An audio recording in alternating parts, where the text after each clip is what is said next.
Hello guys, अघि भिडियोमा देखिहाल्नु भयो होला तपाईँले है, आरू टिपेको है। अन्त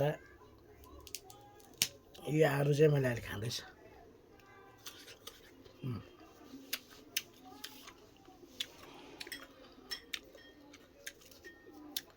यो भिडियोहरूभन्दा पनि पहिला मैले तपाईँलाई देखाएको थियो त्यो आलु बनाउनु भर्खर पत्ता आएको है। त्यहाँदेखि फुल गरेको फुल फुलिसकेर झरेर पनि दाना लागेको त्यो भिडियो पनि देखाएको थिएँ मैले तपाईँलाई है। अन्त आज चाहिँ त्यही बोटमा चाहिँ फलेर नि यत्रो भएछ आलु हो। अन्त त्यही आलु चाहिँ म यहाँ खाँदैछु। यही आलु झुसे आलु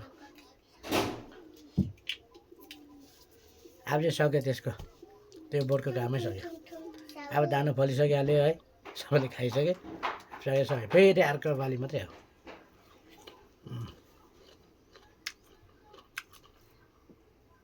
राम्रो रहेछ।